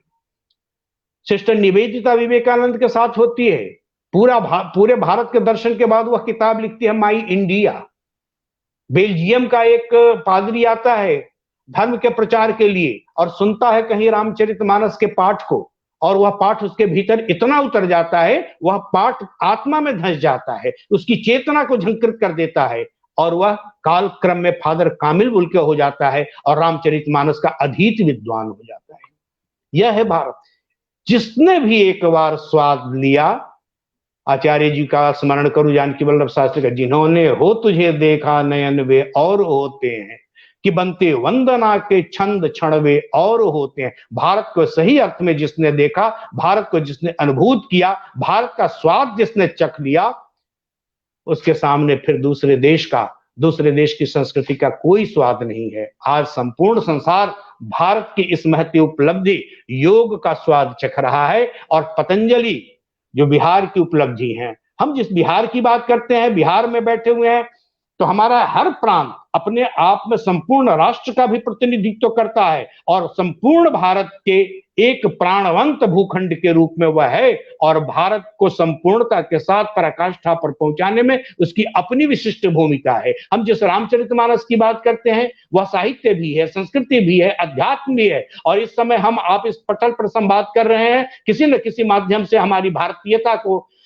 स्वाद में उतार रहे होंगे। संसार के करोड़ों लोग रामचरितमानस का श्रवण कर रहे होंगे, रामचरितमानस के पात्रों को जी रहे होंगे, उनके आदर्शों की व्याख्या कर रहे होंगे। तो यह साहित्य भारतीय साहित्य का प्रसरण है, भारतीय आध्यात्मिकता की यह शक्ति है, और भारतीय संस्कृति का यह वैभव है। राम कृष्ण की बात करते हैं, संसार में शिव, राम, कृष्ण, इससे बड़ा विराट, हम मिथक में ही नहीं जाए। मिथक की सत्यता क्या है, उसकी ऐतिहासिकता क्या है, इसमें जाने की जरूरत भी नहीं है, लेकिन हम शिव को, राम को, कृष्ण को पूर्ण चैतन्य मानकर, पूर्ण पुरुष मानकर, ब्रह्म मानकर, हम उसको केवल अनुभूत ही नहीं करते हैं, उसके दर्शन भी करते हैं, उसका संस्पर्श भी महसूस करते हैं, और उसे अपने आसपास, अपने विचार में, अपने क्रियाकलापों में, और अपनी पारिवारिकता में, अपनी सामाजिकता में, अपनी समृद्ध परंपरा में उसके दर्शन भी करते हैं। टी.एस. इलियट जब वेस्टलैंड का समापन करते हैं तो ओम शांति ओम देते हैं। तो भारत शब्द को साध कर उसे मंत्र में रूपांतरित कर देने की शक्ति वाला विराट आध्यात्मिक देश है। फिर हम दिनकर का स्मरण करें कि एक हाथ में कमल, यह कमल किसी दल का प्रतीक चिन्ह नहीं, यह कमल सौंदर्य भी है, कमल संस्कृति भी है, कमल चेतना भी है। कमल अष्ट कमल दल चरखा डोले, 5 तत् गुंतिनी चदरिया, सो चादर सुर नरमुनि ओढ़े, ओढ़ के मैली कीनी चदरिया, दास कबीर जतन से ओढ़े, ज्यों की त्यों धर दीनी चदरिया। यह कबीर की चेतना को जीने वाला देश है, और वह ईश्वरीय आदेश को, वह प्रकृति के संदेश को, वह अपने यथार्थ को, जीवन की सार्थकता को जानता समझता है, और बेदागदार होकर ही बिना दाग का वह जैसे ईश्वर ने भेजा, ज्यों की त्यों धर दी नीचे दरिया। तो यह अष्टकमल दल कुंडली से लेकर मूलाधार से लेकर सहस्त्रार तक जो कुंडली की यात्रा है, विश्व का शल्य चिकित्सक उसको जाहिर नहीं कर सका, लेकिन भारतीय योग की, आध्यात्म की, साहित्य की यह बड़ी शक्ति है कि उसने बताया कि योग है, आत्मा है। यह षड दर्शन का देश, नास्तिक दर्शन भी, आस्तिक दर्शन भी, लेकिन नास्तिक दर्शन में भी विराट भारत को चित्रित किया है। हम जिस चारवाक की बात करते हैं, यावत जीवेत सुखम जीवेत, उस चारवाक की व्याख्या को भी देखें तो प्रकारांतर से उसमें भी एक दृढ़ता है, उसमें भी भारत का शौर्य, भारत का पराक्रम है, भारत की समृद्धि है, भारत का साहित्य, भारत का विचार, भारत का विवेक, भारत का सुतर्क प्रतिपादित होता है। तो हम वेद से यात्रा करें, आधुनिक काल तक आए, तो भारतीय साहित्य संस्कृति, मैं दिनकर की बात कर रहा था कि एक हाथ में कमल, एक में धर्म दीप्त विज्ञान। विज्ञान एटम विस्फोट करने वाला विज्ञान नहीं चाहिए हमको, युद्ध और शांति की बात करने वाले हैं दिनकर। महाभारत से बड़ा संसार में शायद ही कोई दूसरा युद्ध होगा भी, जिस युद्ध में किशोर वय से ऊपर के समस्त लोग मार दिए गए थे, खून की नदियां बह गई थी, उससे बड़ा रक्तपात क्या होगा। एक टुकड़ा एटम बम चलता है तो हिरोशिमा नागासाकी प्रभावित होता है, लेकिन महाभारत के संहार में, और उस संहार से पीढ़ियां प्रभावित हुई थी, घर का घर सूना हो गया था, खाली हो गया था, वंश समाप्त हो गया था। उससे बड़ा महायुद्ध नहीं दूसरा हो सकता है। लेकिन महाभारत का तात्विक अर्थ भी समझने की जरूरत है, और उसकी शुरुआत ही व्यास करते हैं, वेद व्यास करते हैं, मनुर्भव से, मनुष्य बनो से। हम साहित्य की बात करते हैं तो साहित्य में हम संस्कृति को समाहित कर देते हैं। उस साहित्य और संस्कृति की औषधि में, उस रसायन में हम अध्यात्म का पुट डाल देते हैं। इस तरह से जैसे है ना, सोखियों में घोला जाए, तो उसी तरह से हम साहित्य में संस्कृति, साहित्य और संस्कृति के समाहार में अध्यात्म दे देते हैं। और महाभारत साहित्य है, संस्कृति है, अध्यात्म है, क्या है इसका निचोड़ उसकी शुरुआत में ही व्यास मनुर्भव, मनुष्य बनो से कर। तो भारत की पहचान मनुष्य बनने में है। सत्यमेव जयते की बात की, सत्य का दृष्टा यह देश है, सत्य का व्याख्याता यह देश है। वह देश से देहातीत होकर, वह लोक से पारलौकिक होकर, इह लोक से इतर लोक तक, वह रहस्यवादी गहन गुफाओं में प्रवेश करके वहां से भी अमृत तत्व, वहां से भी आलोक निकाल देता है। हम केवल अंधकार से प्रकाश की यात्रा नहीं करते हैं, अंधकार में भी हम ज्योति के दर्शन कर लेते हैं, अंधकार को भी हम साध कर। इसीलिए जब हम दुर्गा पूजा का समय आने वाला है, हम जिस नवदुर्गा की बात करते हैं तो उसमें कालरात्रि भी है। उस कालरात्रि में भी हम आलोक की अभ्यर्थना करते हैं। उस कालरात्रि में भी हम उस कालरात्रि की जब अर्चना करते, अभ्यर्थना करते हैं, तो उस महा अंधकार में भी अपने को एक आलोक पुंज के रूप में हम प्रकट करते हैं। यह है भारतीय आध्यात्मिक चेतना, यह है भारतीय आध्यात्मिक बोध। तो वेद से लेकर हम वर्तमान साहित्य तक, और वैदिक ऋषियों के चिंतन मनन से, उनकी जीवन शैली से वर्तमान समय तक आए, तो और इसमें जो क्षरण हुआ है, परिवर्तन हुआ है, निराला अगर लिखते हैं, नवगति नवलय ताल चंद नव, नवल कंठ नव जलद मंद्र नव, नव नभ के नव विहग वृंद को नव पर नव स्वर दे। हम नवीनता को, नव्यता को और नई तकनीक को विस्मृत नहीं कर सकते हैं। सही कहा अखिलेश जी ने कि ये कोरोना काल में हम इस पटल पर भी आकर, इस समय मिजोरम से जुड़े हुए हैं, हम सीतामढ़ी से जुड़े हुए हैं, हम पूरे संसार से जुड़े हुए हैं। तो संसार से जुड़ने की जो नई तकनीक हमें उपलब्ध हुई है, यह तकनीक तो बार बार महाभारत काल में भी थी, इससे भी ज्यादा पराकाष्ठा पर पहुंचा हुआ विज्ञान था। तो हमारे प्राचीन ऋषियों ने, हमारे प्राचीन रचनाकारों ने, हमारे प्राचीन साधकों ने साधना की थी। आज कविता वायदी में लिखी जाती है, साहित्य का सृजन किया जाता है और यशस्वी होना चाहते हैं, लेकिन वैदिक ऋषि जिन लोगों ने ऋचाएं लिखी, उन ऋषियों का नाम कोई नहीं जानता है। श्रुति परंपरा में चीजें आई और आज हमारे लिए वे चीजें औषधि का काम कर रही हैं, प्रेरणा का काम कर रही हैं, ऊर्जा के रूप में हमारे सामने वेद की शक्तियां, वेद की ऋचाएं, वे वेदोक्तियां हमारे सामने हैं।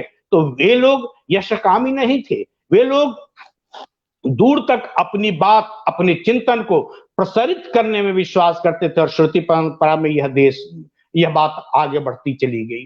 तो एक हाथ में कमल, एक में धर्म दीप्त विज्ञान, लेकर उठने वाला है धरती पर हिंदुस्तान। तो यह भारतीयता आत्मीयता की भी है, यह हमारी भारतीयता पारिवारिकता की भी है। वसुधैव कुटुंबकम और आत्मवत् सर्वभूतेषु के चिंतन और सत्यमेव जयते से श्रमेव जयते तक का यह देश है। हम श्रम की भी उपासना करते हैं, उसकी भी जय बोलते हैं और सत्य को साधते हुए सत्य की भी जय बोलते हैं। तो भारतीय साहित्य, भारतीय संस्कृति, भारतीय अध्यात्म जिन कारणों से संपूर्ण विश्व में समादृत है, श्रेष्ठ है, संसार की अनेक भाषाओं में महाकाव्यों की रचना हुई, अंग्रेजी में है, फ्रेंच में है, हम इलियट की बात करते हैं, ओटसी की बात करते हैं, कितने महाकाव्य, लेकिन विश्व व्यापकता रामचरितमानस से ज्यादा शायद ही किसी महाकाव्य को प्राप्त हुआ होगा। और जब हम रामचरितमानस की बात करते हैं, उसके व्याख्याकारों को सुनते हैं, तो कहना बड़ा कठिन है कि उसे सर्वश्रेष्ठ साहित्य की सृजन मानेंगे या सर्वश्रेष्ठ आध्यात्मिक रचना मानेंगे या सर्वश्रेष्ठ भारतीय संस्कृति का निदर्शन उसे मानेंगे। कहने वाले कहते हैं कि वेद का निचोड़ है रामचरितमानस। व्याख्या करने वालों ने कहा, हम कबीर की बात करते हैं तो प्रगतिशीलता कबीर में, पारंपरिकता, आध्यात्मिकता तेज। अगर पारलौकिकता देखनी हो तो हम तुलसीदास के पास चलें, लौकिकता देखनी हो दो टूक सीधे सीधे, लेकिन उसी लौकिकता में पारलौकिक दर्शन चिंतन हम कबीर में भी देखते हैं। तब तो कबीर अष्टकमल दल चरखा डोले की बात करते हैं। वह कबीर, उसने प्रत्यक्षीकरण करा दिया, संसार साक्षी है। कबीर की कोई बहुत हजारों वर्ष पहले की बात नहीं है।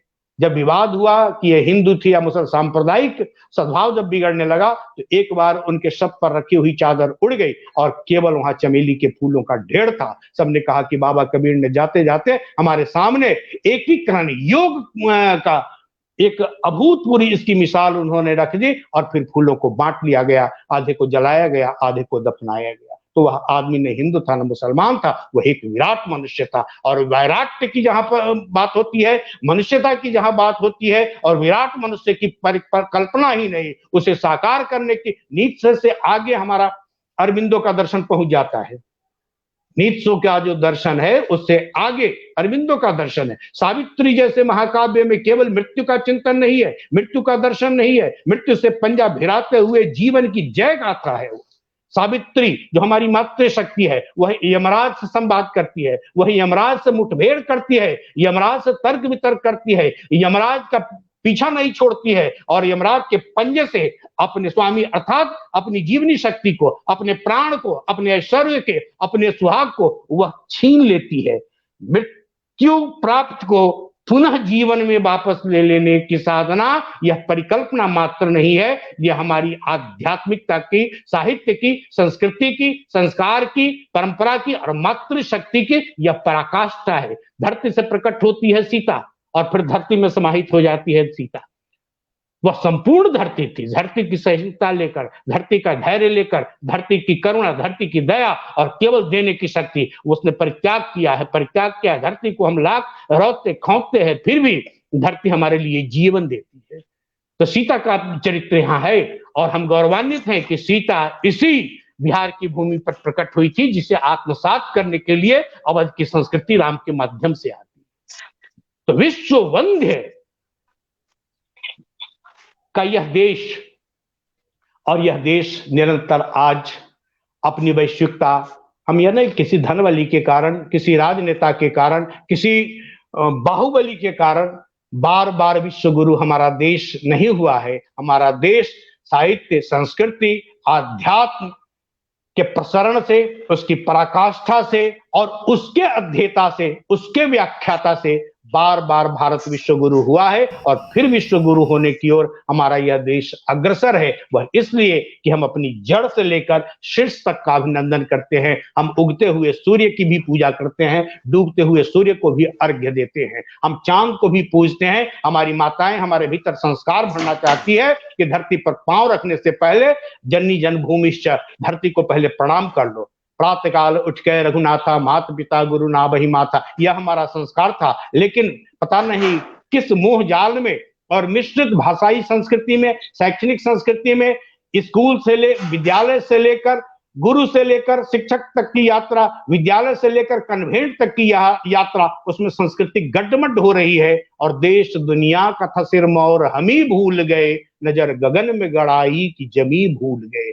जमीन पर पांव टिकाकर आसमान को आत्मसात करने वाले हमारे पूर्वजों का यह प्रतापी देश है, ऐश्वर्यशाली देश है। और हम फिर भारत को सही अर्थ में, यथार्थ में, प्रकाश में लीन रहने वाले देश के रूप में अभिनंदित करने की ओर अग्रसर हो रहे हैं। और संसार हमारी ओर देख रहा है अनेक समस्याओं के समाधान के लिए, वैचारिक ताप के लिए, आग के लिए, विचार के लिए। संसार को युद्ध चाहिए, युद्ध के उन्माद में जाना चाहता है संसार। लेकिन हम बुद्ध के माध्यम से, जिस करुणा और अहिंसा की बात हमारे राजेंद्र भाई ने की, हम उनके माध्यम से हम अहिंसा का संदेश देना चाहते हैं, सत्य प्रेम करुणा इसका संदेश देना चाहते हैं। और यही इसका संदेश हमारे आर्ष ऋषियों ने दिया, मनीषियों ने दिया, प्रज्ञावान पुरुषों ने दिया, मर्यादा पुरुषोत्तम राम ने भी दिया। और इस अपने प्रज्ञावान पुरुषों के द्वारा विरचित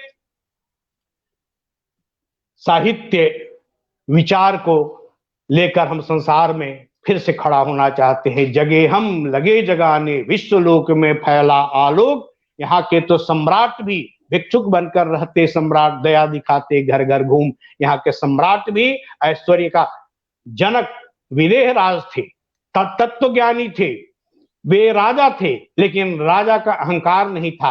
हल चलाते थे, धरती से संवाद करते थे। और जब कोई राजा हल चलाता है तो साक्षात धरती उठकर उसका अभिनंदन करती है। राजा पृथु ने हल चलाया है, बलराम के कंधे पर लगातार हल रहता था।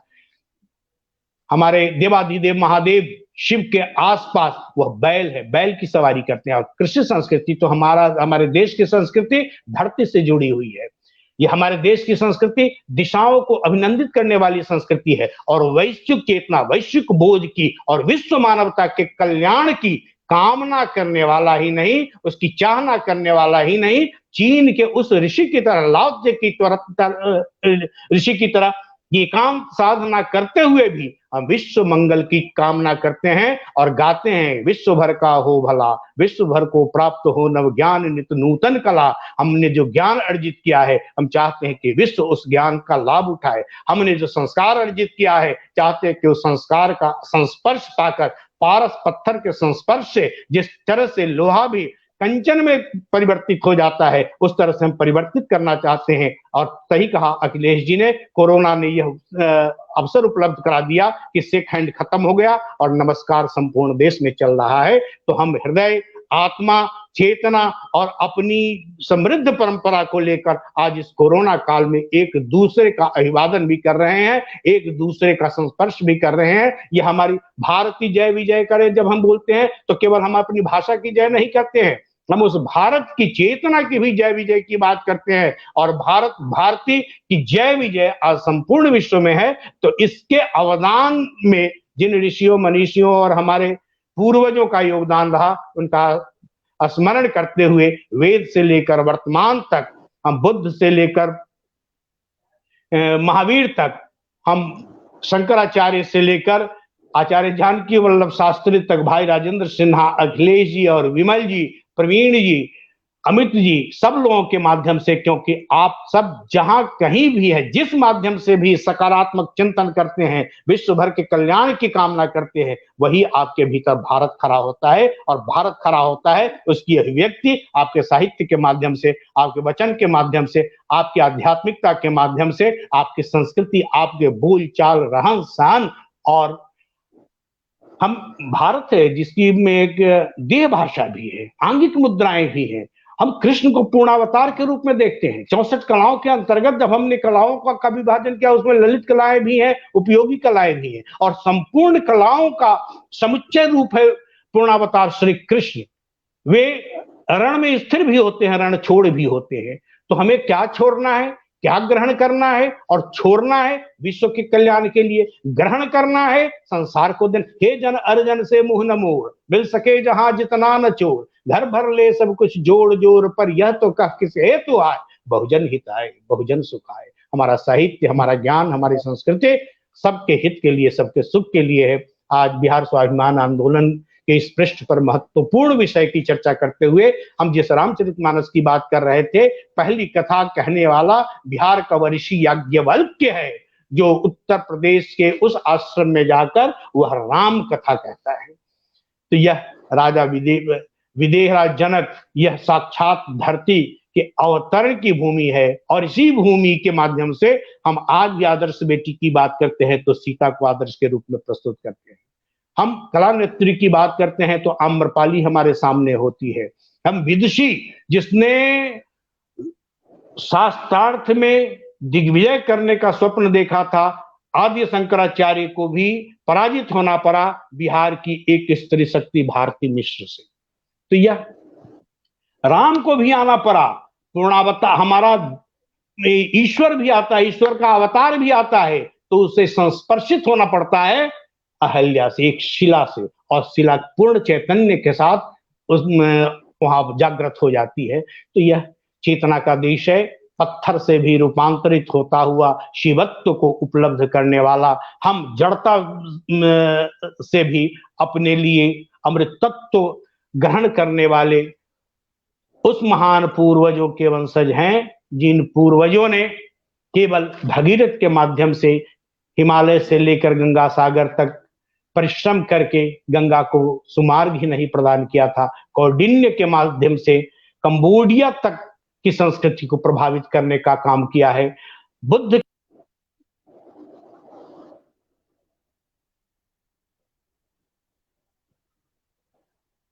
लगता है संपर्क टूट गया है। हाँ, नेटवर्क उनका टूट गया संभवतः। कुछ क्षण देख लेते हैं, उसके बाद समय क्योंकि बहुत हो चला है, तो एक एक मिनट की टिप्पणी आप लोगों से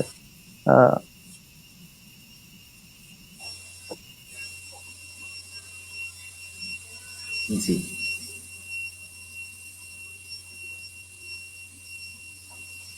लगता है इस समय का सदुपयोग करना चाहिए। हमारे साथ प्रसिद्ध कथाकार श्री राजेंद्र सिन्हा जी हैं। एक मिनट में सर आपकी टिप्पणी, हमारे दर्शक जानना चाहेंगे कि भारतीय संस्कृति का जो विराट स्वरूप है, भारतीय संस्कृति जिस प्रकार से इसकी जड़ें भारत तक ही नहीं विश्व के तमाम देशों तक पहुंचती हैं, और विश्व के एकीकरण में और विश्व बंधुत्व की जो भावना या वसुधैव कुटुंबकम की जो भावना भारतीय संस्कृति का एक महत्वपूर्ण तत्व रहा है, अभी आने वाले समय में भारतीय संस्कृति को सहेजने और इसे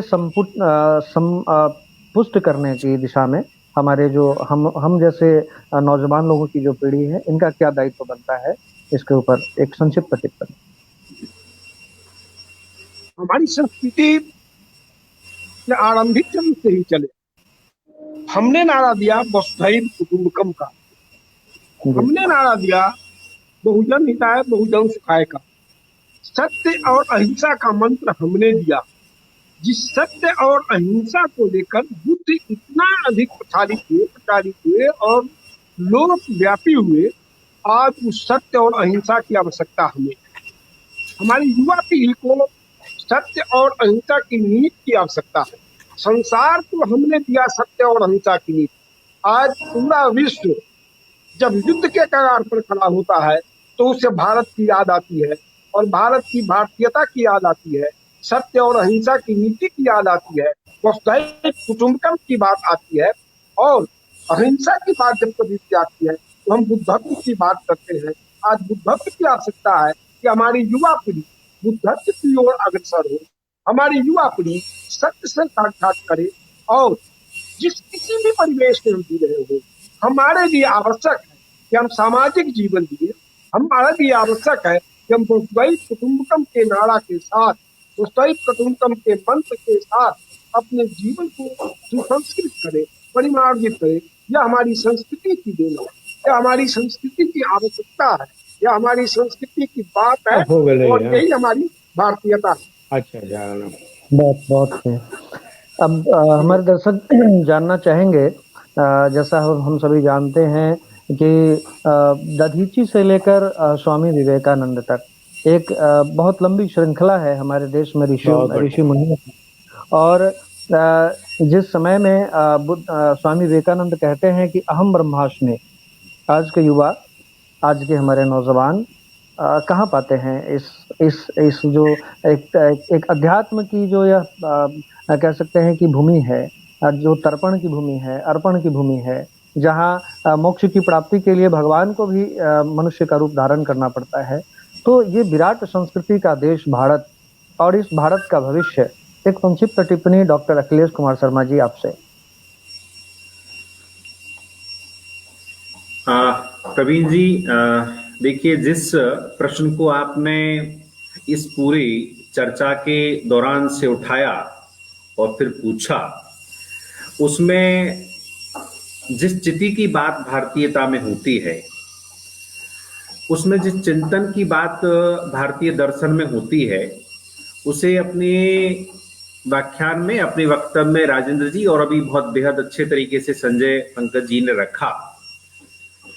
लेकिन आप जिस प्रश्न को सीधे सीधे पूछना चाहते हैं, उसका अगर टिप्पणी परक में जवाब आपके समक्ष पेश करूं तो उसमें भारतीय जो जीवन दर्शन की जो निहित मूल बातें हैं, वो मेरा ये मानना है, एक मुझे लगता है कि मैं उम्र के लिहाज से और जिस नई पीढ़ी का प्रतिनिधित्व यहाँ पे कर रहा हूं, आप भी समकक्ष हैं, हमें यह हमारे ऊपर दायित्व बनता है, ये हमारे ऊपर दायित्व बनता है। और वह दायित्व अगर हम अगली पीढ़ी को सौंपना चाहते हैं तो उस दायित्व को, उस जिम्मेदारी को निभाने के लिए क्या हमने अपने कंधों को मजबूत किया है, पहला प्रश्न ये। और दूसरा कि जो चीज हमें हस्तांतरित होकर के हमारे हाथों से हम नई पीढ़ी को सौंपना चाहते हैं, तो निश्चित रूप से मैं इस बात पर, अपने मत पर दृढ़ हूं कि जो चीज हमें मिली है, अगर हमें उसे हस्तांतरित करना है, आगे सौंपना है, तो वो हमारी हाथों की खुशबू से होके जाए।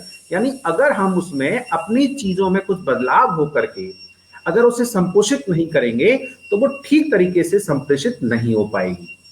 उदाहरण के तौर पर हम किसी भी माध्यम को ले लें, जैसे अभी इतनी साहित्य की संस्कार की बात हो रही थी, मुझे लगता है कि 21वीं शताब्दी से पहले साहित्य पुस्तकों के रूप में संग्रहित था और है, पांडुलिपि में है। लेकिन आप गौर कीजिए, मैं प्रवीण जी ध्यान आकर्षित करना चाहूंगा पूरे मंच का, साहित्य ने जब से भारत में लॉकडाउन हुआ है, कोरोना संकट आया है, साहित्य वेब साहित्य के रूप में जिस स्वीकारता के साथ में आया है, हमें उस साहित्य को भी स्वीकारना चाहिए। यानी कि साहित्य की पृष्ठभूमि नहीं बदली, साहित्य की रूपरेखा नहीं बदली, उसका स्वरूप में जो नवीनीकरण हुआ वो साहित्य किताबों के माध्यम से वेब साहित्य के रूप में भी आया। और देखिए, पूरे के पूरे कोरोना काल में परीक्षाएं हुई, बच्चों के पास किताबें नहीं थी, हॉस्टल बंद हो चुके थे, क्लासें नहीं हुई थी, किताबें ले जाना नहीं, वो मतलब घर नहीं ले जा सके थे। उस बीच भी अध्यापक और विद्यार्थियों के बीच में संवाद नहीं रुका, पढ़ाई नहीं रुकी, परीक्षाएं हुई और वह साहित्य, वह लिखित सामग्री किसी न किसी माध्यम से पहुंची और साहित्य वेब साहित्य के रूप में, ऑनलाइन के रूप में उपलब्ध हुआ, लोगों ने उसको पढ़ा। मुझे लगता है कि जब मेरे पास ये विषय आया तो मैं जिस पोस्टर को देख रहा था, वो पोस्टर मेरे पास हार्ड कॉपी में नहीं था, ऑनलाइन था। मैं उस पटल से जुड़ा, उस माध्यम से जुड़ा, पढ़ा भी मैंने ऑनलाइन, देखा भी मैंने ऑनलाइन किताबों के साथ, और फिर मैं उस माध्यम से संपोषित होकर के, परिपुष्ट होकर के आपके सामने आया।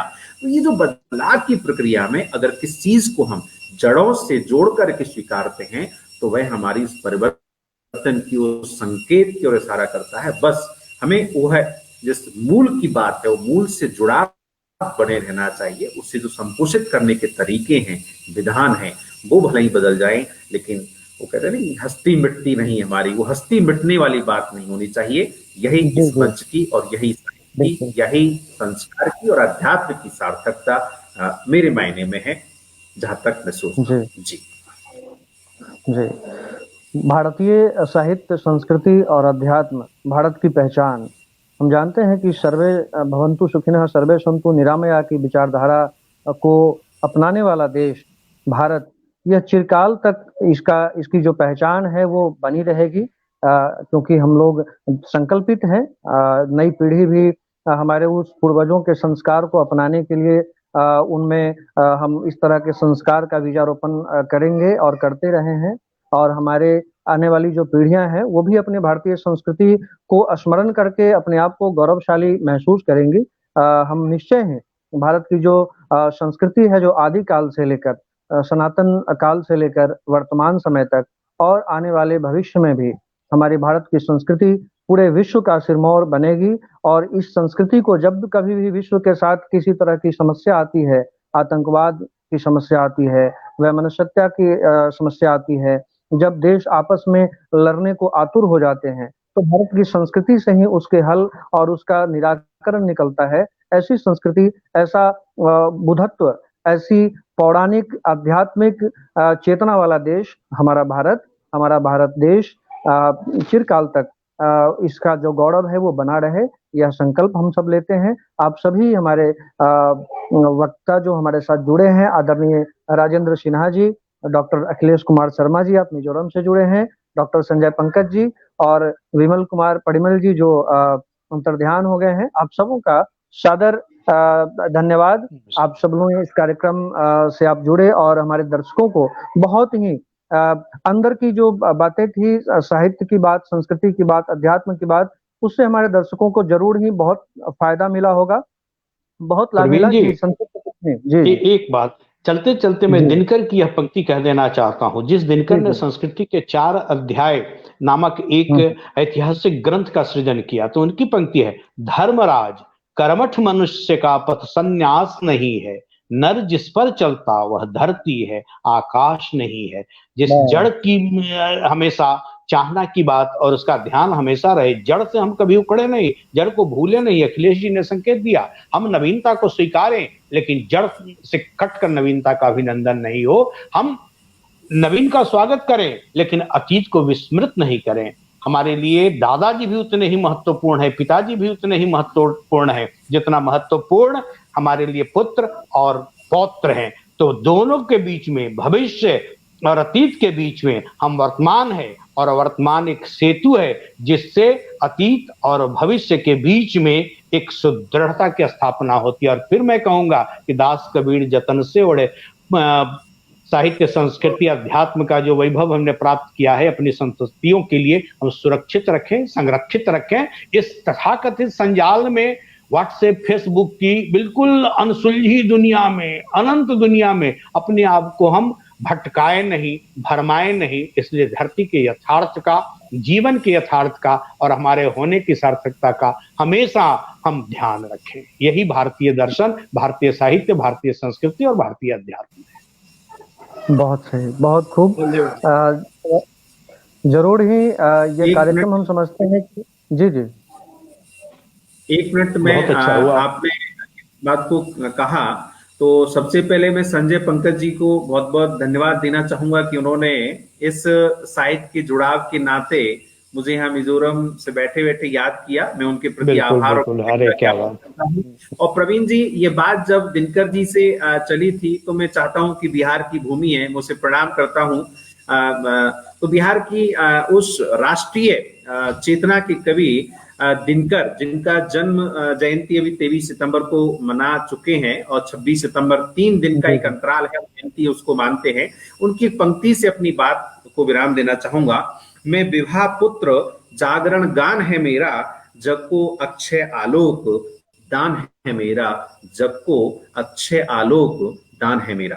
नमस्कार। क्या बात है, यही भारतीय साहित्य, संस्कृति और अध्यात्म है, जग को अक्षय आलोक दान है मेरा।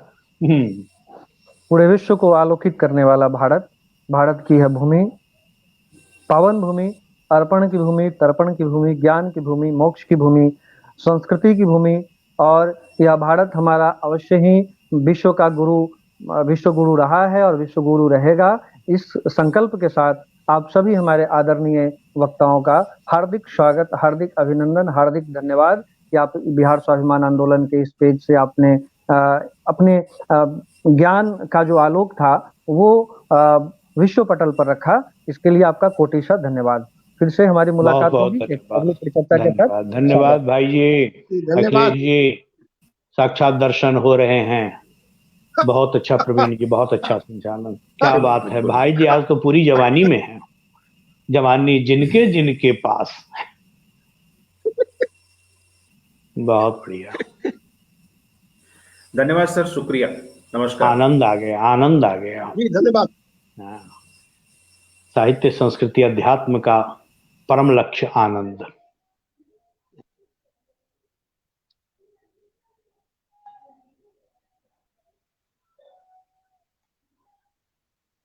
कहाँ गए अमित जी?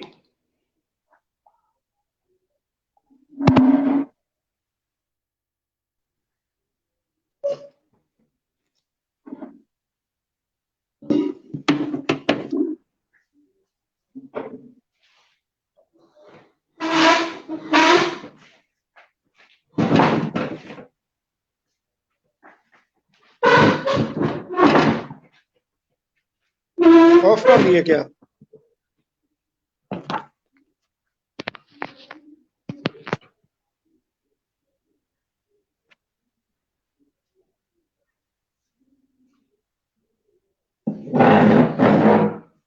अब छोड़ा जाए इसको संजय बाबू।